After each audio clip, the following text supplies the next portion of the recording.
Hey, welcome back. Today we're going to be talking about Shakespeare's Antony and Cleopatra, his sequel to Julius Caesar.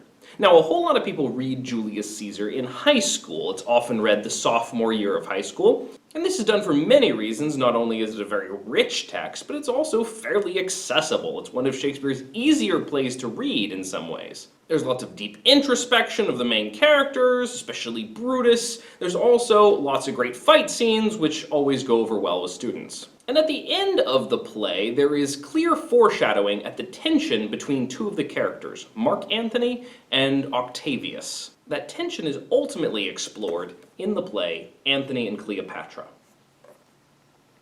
But it's not just about tension between two great leaders who, between them, help carry the weight of the entire world. As one would expect of Shakespeare, it's much more complicated than that. It might be significant to note that Antony and Cleopatra was written several years after Julius Caesar. It's a Jacobean play, which means that it was written during the time of King James rather than Elizabeth I. Interestingly, in this play we have a clash between two cultures, the world of Egypt and the world of Rome.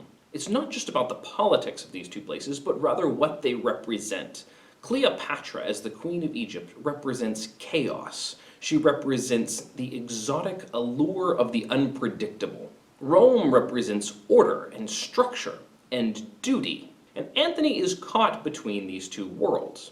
In fact, this play is a challenge for a lot of readers because we're not sure exactly whether we're rooting for the relationship of Antony and Cleopatra or not. Antony and Cleopatra definitely have a very passionate and intense relationship. The longing and the desire that pour out of the scenes between Antony and Cleopatra is palpable. And yet Antony also recognizes from moment to moment his sense of regret and his sense of duty. Sure, the constant, chaotic, unexpected pleasures of Egypt are a lot of fun, but they threaten the stability of the whole world, especially when you're one of those people in charge of the world. One can see why Dante in the Inferno put Cleopatra among those whose lusts led to the destruction of their state. In the play Julius Caesar, Shakespeare clearly doesn't feel the same way about Brutus as Dante does.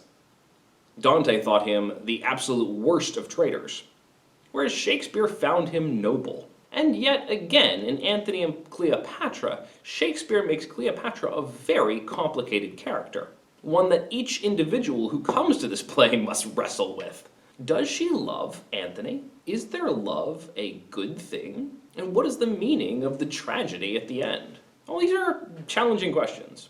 Another layer of complexity comes from the fact that so many of the characters don't have these introspective speeches that are so familiar to us in Shakespeare. Brutus had that wonderful garden scene where he reflects in his inner turmoil about whether or not he should kill Caesar.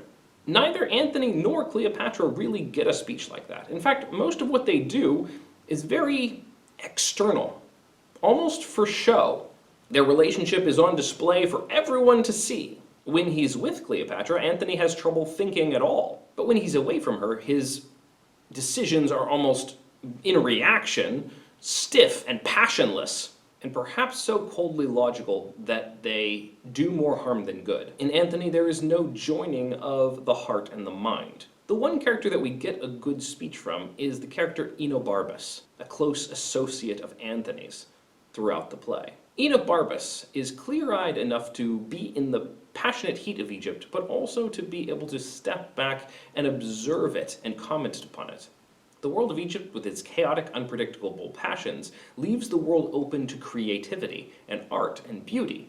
The world of Rome, on the other hand, is coldly logical, which creates stability and structure. And ultimately, the Pax Romana, that creates the stable empire for many, many, many years. Which one is better? Shakespeare really leaves it up to us. So keep that in mind as you're studying through Antony and Cleopatra. Let's look at the plot. The play opens with Philo and Demetrius, friends of Antony, who are lamenting how much he's changed now that he's in Egypt. He's left his home and his family and his responsibilities and his duties back in Rome, and here he is just living it up with Cleopatra. Philo says, Take but good note, and you shall see him, the triple pillar of the world, transformed into a strumpet's fool. He's one of the 3 leaders of the world. Remember, we ended with the triumvirate at the end of Julius Caesar. And here he is, one of the 3 pillars of the world, and he's just become love's plaything with Cleopatra. And in fact, they come in at that moment, and they're all making kissy faces at each other and just being really smarmy gross. And a messenger tries to hand Antony some news from Rome, but he doesn't want to see it. He doesn't want to worry about the world of Rome over there. He just wants to bask in his love for Cleopatra. And Cleopatra teases him back and forth, saying, oh, it might be a note from your wife. Or it might be from Octavius trying to give you some commands. And Antony's like, I don't care at all. I'm just having a good time. Let's keep partying. And so they exit without looking at the news. And Demetrius and Philo continue their conversation, pointing out, wow, Antony really does not seem to care about Rome at all anymore. And this gives them great concern, because he's, again, one of the leaders of the world, and he seems to have shirked all responsibility. In scene 2, we meet several more characters in Cleopatra's palace, some of her close friends and servants, Charmian and Iris, as well as the young man Alexis, and all of them are playing around with a soothsayer. You can see how very unserious they take life, and they're talking about their futures, but they're just hoping for lots of fun and good times, lots of pleasures in their futures. And the soothsayer, being a soothsayer, gives some rather cryptic statements, which ultimately, by the end of the play, we understand about how Charmian will die. We also briefly meet Enobarbus, who I've mentioned before. Cleopatra comes in looking for Antony and wondering where he is. She says, he was disposed to mirth, but on a sudden a Roman thought hath struck him.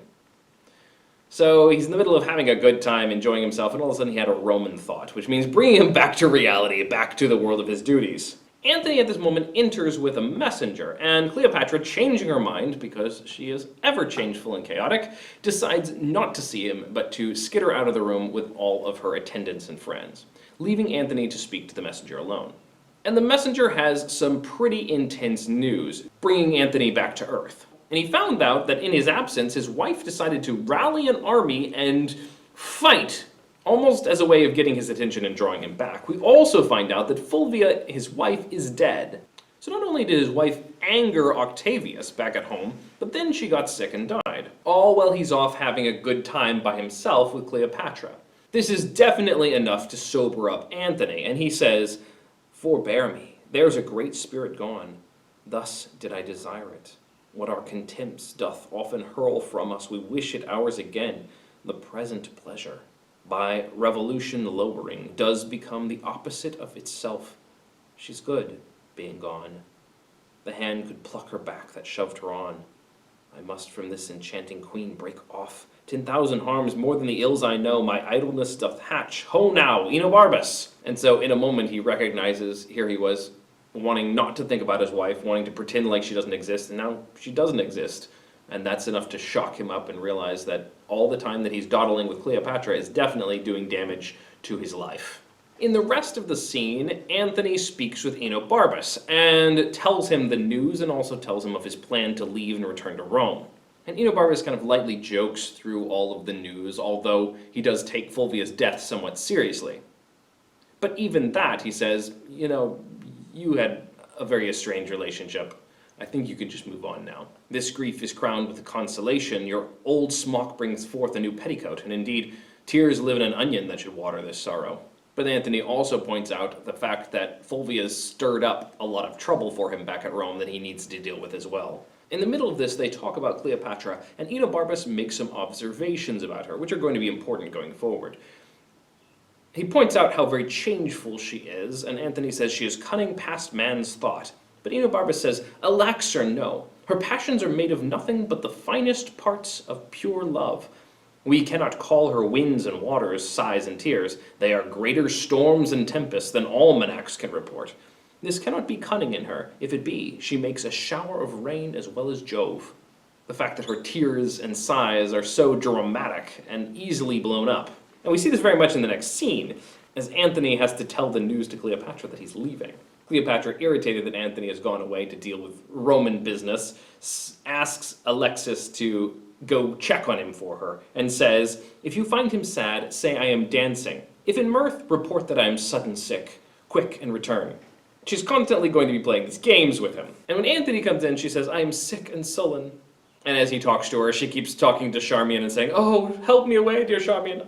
I shall fall. I cannot be thus long. The sides of nature will not sustain it. She is a drama queen. And for about the next 40 lines, she keeps interrupting him and not letting him speak, and railing about all the different reasons why he must not be showing her enough affection, why probably his wife is writing to him and telling him to come home, and all this and that. And he finally managed to cut her off, and says that he must return because of all the problems in Rome, but most specifically because his wife is dead. Cleopatra's response is, can Fulvia die? I didn't even know she was able to do that. And Antony, because he brushes away his wife's death, immediately Cleopatra turns that back on him and says, oh, if that's how you treat your own wife who died, how are you going to feel about me when I die? She clearly likes to aggravate him and does for a while longer before they finally part somewhat sweetly. Scene 4, back in Rome, we finally get what's going on with Octavius. Octavius is upset. He and Lepidus, the other two who are supposed to be ruling the world, are in a not a particularly good state. Octavius is clearly irritated at Antony's irresponsibility, and Lepidus tries to brush over it, but Octavius isn't having it. And at that moment we get some news that Pompey, the son of the old Pompey that faced off with Julius Caesar, has amassed a pretty good navy, and he's going to challenge them. And as long as Antony's down in Egypt, he's a legitimate threat. He's also buddied up with some pretty famous pirates. And so the peace and stability of Rome are threatened by Antony's irresponsibility. Scene 5, we're back in Cleopatra's palace, and we're able to see how things are going now that Antony has left. And Cleopatra is just basically wallowing around in her misery. And she imagines what Antony is doing right now, how he's looking right now. Oh, Antony. And in comes Alexis, who rode off with Antony for a while to bring news of how things are going.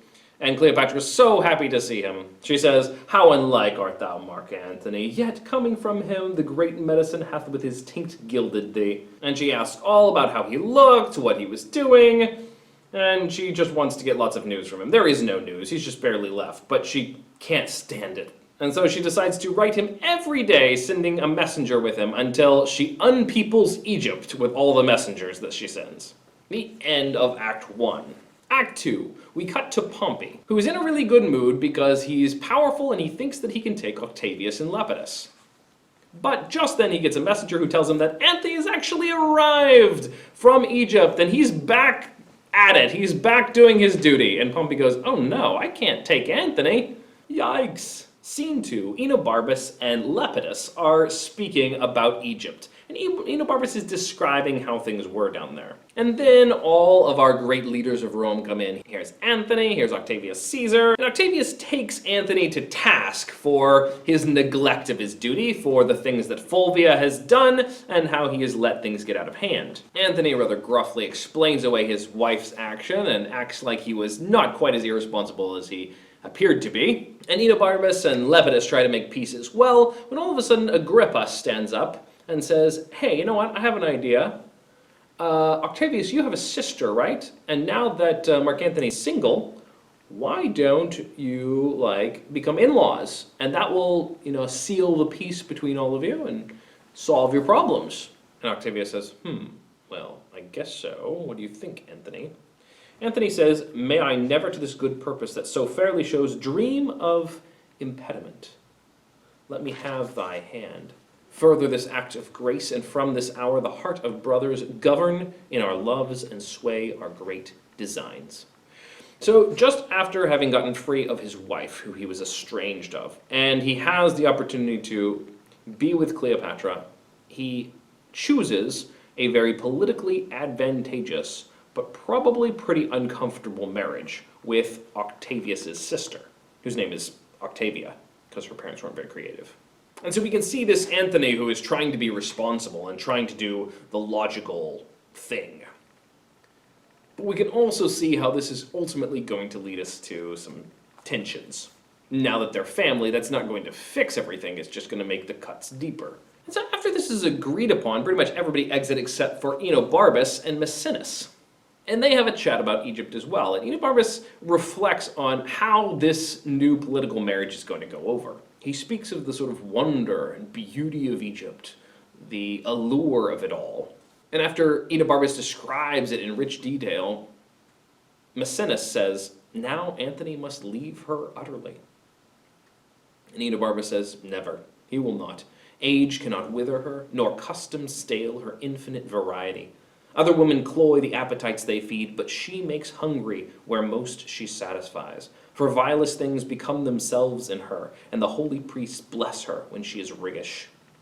She is full of strange contradictions. Chaotic, unexpected, vibrant beauty. This description of her as a kind of a larger-than-life, beautiful chaos is going to be mirrored in the end. Wait for it. And so we come to scene 3, where Antony and Octavia are together. With Octavius. Yea, we're all united in a political marriage now. But Octavia and Octavius step off the stage, and in comes a soothsayer. And the soothsayer admits that he wishes that both he and Antony were back in Egypt. And Antony asks, "Whose fortune shall rise higher, Caesar's or mine?" The soothsayer says, "Caesar's. Therefore, O Antony, stay not by his side.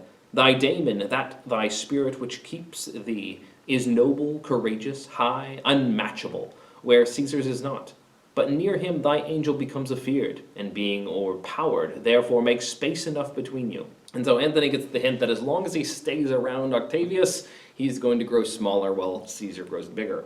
The play briefly passes Lepidus and returns to Cleopatra's palace, where she's still waiting to find out what's up with Antony. She hasn't heard the news that he's married yet, and she's in more or less the same mood she was in the last scene. In comes the messenger to tell her the news, and the exchange between her and the messenger is chaotic and somewhat funny and somewhat tragic. He has to tell her that Antony has remarried Octavia, which she's not going to take well. When he says that Antony's well, she gives him gold, but he's obviously got something in his face that she becomes concerned about. The messenger says, "First, madam, he is well."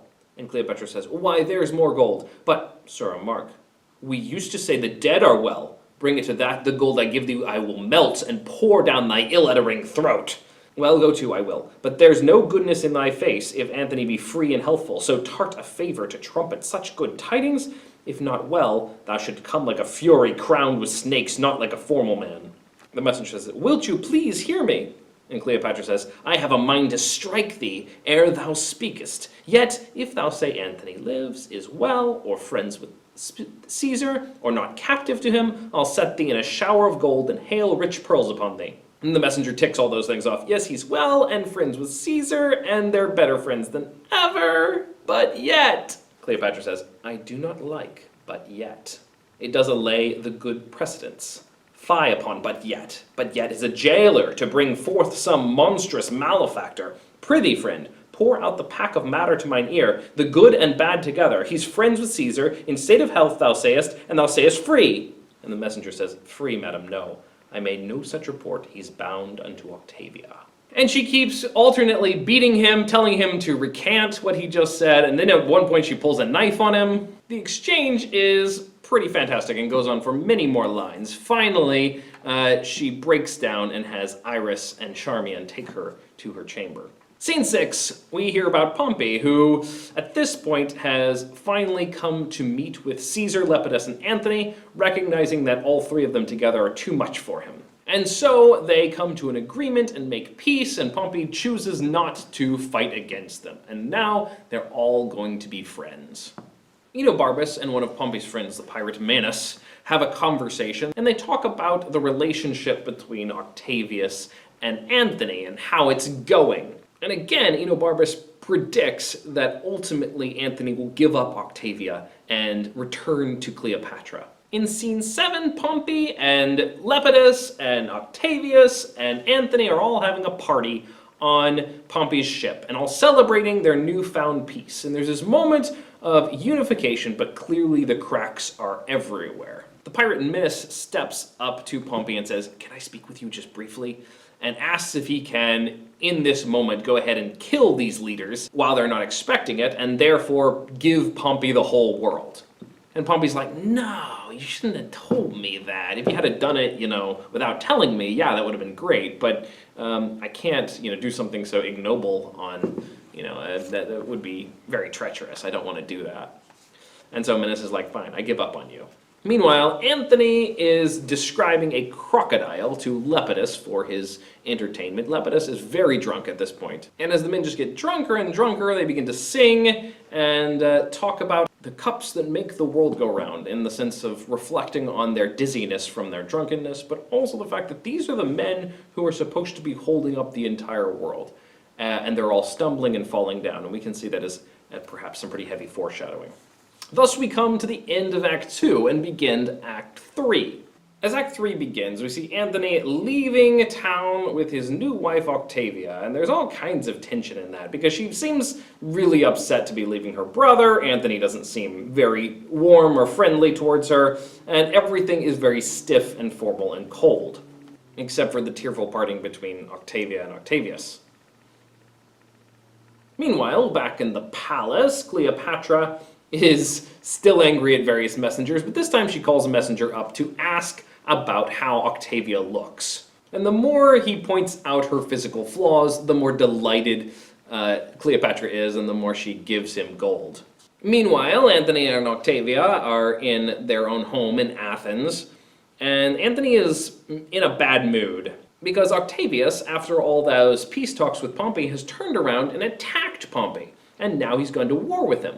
And Octavia feels rather torn between Antony and her brother. She's trying to make peace between them and be that peacekeeper that she's been put in place to be. And so Antony says, well, why don't you go to your brother and, try to smooth things over between us. And the next scene, we hear from Enobarbus and Eros. We hear the news that not only has Octavius gone to war against Pompey and killed him, but also that then he turns on Lepidus. And so one of the three of the triumvirate, Octavius, Lepidus, and Antony, is now gone. And we can see there's a coming war, a coming tension, bearing down between Antony and Octavius. We cut to Caesar Octavius, who is clearly getting more and more upset with Antony, and at this moment in comes Octavia to try to make peace between the two of them. But Octavius has news for her, because she doesn't know that after sending her off to make peace with him, Antony went down to Egypt to team up with Cleopatra again. Octavia says, no, my most wronged sister, Cleopatra hath nodded him to her. He hath given his empire up to a whore, who now are levying the kings o' the earth for war. And so Octavius takes Octavia in and says, my poor, poor sister, you've been abandoned by your husband. Now we jump to Actium, where Antony is in the camp with Cleopatra, and they're getting ready for war with Octavius. It's the final showdown coming. And Cleopatra starts by saying, I'm going to war with you. And Enobarbus is like, no, that's a bad idea. You don't need to come to war with us. All you're going to do is distract Antony. And we can't have him distracted in the middle of this war. And then Antony comes in, and then Cleopatra talks him into leading a sea fight, which is another bad idea. Earlier in the play, it was established that Antony is much stronger on land, and here it's reinforced. And though everybody tells him not to, Antony decides to go by sea because that's what Cleopatra wants. That crazy, unpredictable Cleopatra. Meanwhile, Caesar's like, yeah, great. Let's not fight by land, let's fight by sea. I can take him by sea. And they sit up there and they watch the sea battle, and the worst part is that not only does it go badly because Antony is not prepared to fight at sea, like Caesar is, but in the middle of the battle, Cleopatra decides to just pull out, because she just likes to do things her own way. And Antony, seeing Cleopatra pulls himself out as well. Antony walks back in, beating himself on the head, going, what just happened? In comes Cleopatra and her train, and Antony is so angry. And he yells at her and he says, oh, whither hast thou led me, Egypt? See how I convey my shame out of thine eyes by looking back what I have left behind, destroyed in dishonor. And she says, oh, my lord, forgive my fearful sails. I little thought you would have followed. And he says, Egypt, thou knewest too well my heart was to thy rudder tied by the strings, and thou shouldst tow me after. O'er my spirit the full supremacy thou knewest, and that thy beck might from the bidding of the gods command me. I'm stuck to you, Cleopatra, so you do something and I'm just be dragged along with you. So Antony sends a message to Caesar saying, yeah, you just took us really hard in that battle, so would you mind please letting me just stay in Egypt and you just take the rest of my land or whatever? And Caesar's like, nope, I want your head. So he sends a message back, and Antony, realizing that his message has not gone very well, goes to the side. But in comes a servant with the message from Caesar, who tells Cleopatra that as long as she hands over Antony, she'll be fine. And Cleopatra goes, let me think about it for a bit. You never know what Cleopatra's gonna do. You know, she loves Antony, but maybe she'll turn him in, just to save her own skin. I don't know. Or maybe not. Antony comes back in the middle of her exchanging back and forth with this guy, and he grabs the man and has him whipped and yells at Cleopatra, and then they make out, because that's the thing they do. And it whips Antony's blood up, so he's ready to fight again. So he's going to give it one more shot. But Enobarbus, who's been watching all of this, looking back and forth, realizing how badly all of this is going, says, now he'll outstare the lightning. To be furious is to be frighted out of fear, and in that mood the dove will peck the estrage, and I see still the diminution in our captain's brain restores his heart. When valor preys on reason, it eats the sword it fights with. I will seek some way to leave him. So even Enobarbus at this point gives up on Antony, recognizing that his passion has been whipped up again, and again, nothing's going on up there. Act 4. So the battle has already been a catastrophe, but Antony decides he's going to fight one more time. Caesar gets back his beaten ambassador, and he realizes they're going to have to fight again. Antony is preparing himself, but as he's preparing himself, he has this really terrible pre-fight talk. The night before, he begins to cry and tells all of the men how great they've been for him. Basically, he sounds like he's already lost.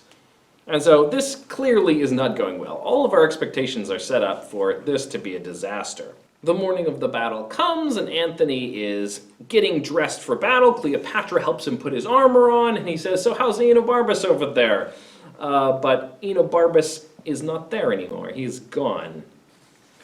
And so Antony says, well, so my friend Enobarbus is gone too. Well, send him his things over, send him his treasure, and just, I wish him well. Enobarbus, who is now in Octavius's camp, receives the message with the things, and he feels so bad for having betrayed the man Antony. He says, I am alone the villain of the earth, and feel I am so most. O Antony, thou mine of bounty, how wouldst thou have paid my better service when my turpitude thou dost so crown with gold? This blows my heart. If swift thought break it not, a swifter mean shall outstrike thought, but thought will do it, I feel. I fight against thee? No, I will go seek some ditch wherein to die. The foulest best fits the latter part of life. So Enobarbus decides his heart breaks and he curls up in a ditch and dies rather than fight Antony, in spite of his previous decision to lead Antony. And so the battle begins, and it doesn't look good for Antony at all, but surprise! In a sudden twist in Act 4, Antony wins. Wins heartily, wins enough to really turn things around. And he comes back singing and dancing with Cleopatra. And so the next day they decide to go back and fight again by sea. No, not by sea! Don't do it! And guess what? It goes horribly. For the same reasons, Cleopatra bails on him in the middle of the battle again. You never know what she's gonna do. Reminds me of that old song Spooky by the Classics 4. And this time, Antony is not happy about it. He's really angry. He's ready to go out there and fight Cleopatra and kill her for this. Cleopatra runs off, though, and sends a messenger to go tell Antony that she's killed herself with grief, hoping maybe that will, cool him down a little.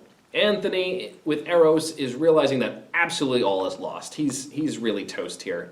He's with his servant Eros, and he's... everything's over. In this moment, in comes Mardian with the message from Cleopatra to tell him that she's committed suicide. And hearing this, of course, it cools Antony down. He realizes that now that she's dead, he has no more anger against her at all. And he decides to commit suicide. There's nothing left for him. So he says, I will o'ertake thee, Cleopatra, and weep for my pardon. So it must be, for now all length is torture. Since the torch is out, lie down and stray no farther. Now all labor mars what it does, yea, very force entangles itself with strength. Seal then, and all is done. And so he calls Eros and he says, Eros, you know what? It's time for me to die. I want you to do the deed for me. Here's my sword. I promised you that you will promise me that you would always do everything that I told you to do. And so here it is. Please go ahead and kill me. And Eros begs not to have to kill him, but he says, no, you've promised to always do what I say. And so Eros draws the sword and holds it up, and Antony closes his eyes, but Eros cannot bring himself to kill his master, so instead Eros kills himself and falls over with the sword inside of himself. And Antony, seeing that he's let a very good man die for him, is grief-stricken by this and decides to follow Eros' behavior, and so he pulls the sword out and he stabs himself to commit suicide. However, it doesn't work. He doesn't manage to kill himself. It's a botched suicide. And so he's horribly injured and lying there on the floor, but not dead. And the guards find him and realize that he is horribly wounded. And so they decide to take him to Cleopatra, who is not dead, of course. Diomedes says, "Most absolute lord, Mistress Cleopatra sent me to thee." Antony goes, when did she send thee? And so they take Antony, the bleeding, gutted Antony, to Cleopatra in her monument. Cleopatra draws him up into her monument and sees him one last time, and they kiss one more time, and he dies. And he tries to give her some advice about who to trust in the Roman army. But she's Cleopatra. She does her own thing. And as she grieves over him, she sends the body off to be buried. And we're only done with Act 4. We still have one more act to go. This play does really have lots of surprises in it. In Act 5, Octavius comes in victory. He owns the place now. He's got Cleopatra, and he debates a bit with her what he should do with her. He's going to take her back to Rome with him. She doesn't want to be dragged back into captivity, and so at first she tries to commit suicide. She tries to negotiate with him. But he blocks all of those things. And he acts like he's being gentle with her and good with her, but she doesn't want to be his toy, his trophy, going back to Rome. Proculius comes in and speaks to her. That's the guy that Antony said would be a good person to talk to, but he's really just speaking for Octavius. And Cleopatra doesn't want that. Cleopatra describes a dream she had of Antony to Dolabella, who is one of Caesar's men. And she said, "Oh, such another sleep that I might see but such another man. His face was as the heavens, and therein struck the sun and the moon, which kept their course and lighted the little the earth. His legs bestrid the ocean, his reared arm crested the world, his voice was propertied as all the tuned spheres, and that to friends, but when he meant to quail and shake the orb, he was a rattling thunder. For his bounty there was no winter in it, an autumn 'twas that grew the more by reaping. His delights were dolphin-like, they showed his back above the element they lived in. In his livery walked crowns and crownets, realms and islands, as plates dropped from his pocket. Think you there was or might be such a man as this I dreamed of?" And Dolabella says, "Gentle madam, no." Cleopatra said, "You lie up to the hearing of the gods, but if there be, nor ever were one such, it's past the size of dreaming. Nature wants stuff to vie strange forms with fancy, yet to imagine an Antony were nature's peace against fancy, condemning shadows quite." She imagines a greater Antony. Now, Antony, especially at the end there, the whole botched suicide thing, renders him a very pathetic figure. But she imagines this great, larger-than-life Antony. Notice the description we had of her earlier as this larger-than-life figure. Both of them are these great heroes of passion and beauty and chaos and the heart, and yet their passion and chaos also was their destruction. Cleopatra choosing not to go to Rome and to watch herself be acted out by painted young men on a stage. She wants to be more than a flat caricature. chooses to commit suicide. And since she's been disarmed by Octavius, she smuggles in an asp, a deadly venomous snake, which she lets into her robe, and dresses herself nicely and sits on her throne and dies from the snake venom. Her two women, Charmian and Iris, also die in this moment. Charmian also is bitten by the snake. Iris dies of apparently a broken heart. And so Octavius comes in and the Pax Romana begins, but something beautiful and chaotic is gone. What a wild, crazy ride. I'll leave it to you to interpret further. Thanks for watching. You can click to subscribe or to watch another video, and I'll see you next time. Bye-bye.